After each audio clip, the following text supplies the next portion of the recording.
Welcome to my shorts. अभी मैं ना बहुत एक्साइटेड हूँ आप लोगों को कुछ दिखाने के लिए, इसलिए मैंने जल्दी जल्दी बंद करें कि पहले मैं दिखाते उसके बाद कुछ बातें करते हैं। याद है ये कॉपी? किस किस को ये कॉपी याद है? ये हमारी मैथ्स की कॉपी, ये हमारी इंग्लिश की कॉपी। आज क्या हुआ ना, इनकी मैम ने बोला था ना कि इनको भी कुछ पेंसिल वगैरह लेके भेजने का, तो मुझे समझ नहीं आ रहा था कि मैं इनको क्या दे के भेजूँ। मैंने तीनों तरह की कॉपी खरीद लिया, तो मेरा बचपन का याद भी पूरा हो गया। और मैं एक्साइटेड हुई, जल्दी जल्दी आई ऑफिस से, मैं सबसे पहले देख रही थी ना कि इनकी मैम ने क्या दिया क्या है इनको, कि मतलब ये कॉपी जो मंगवाई है उसमें किया क्या है। और इसमें देखिए होमवर्क मिला है मेरे बेटे को। मेरे बेटे का फर्स्ट होमवर्क, क्लास वर्क किया होमवर्क।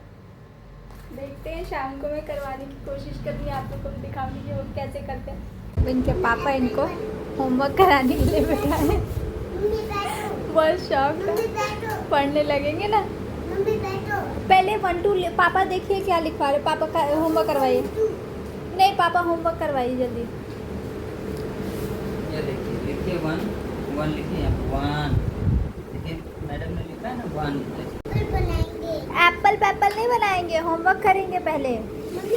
बैठो बैठो बैठो बैठो नहीं, होमवर्क कीजिए। बैठो ना, बैठो।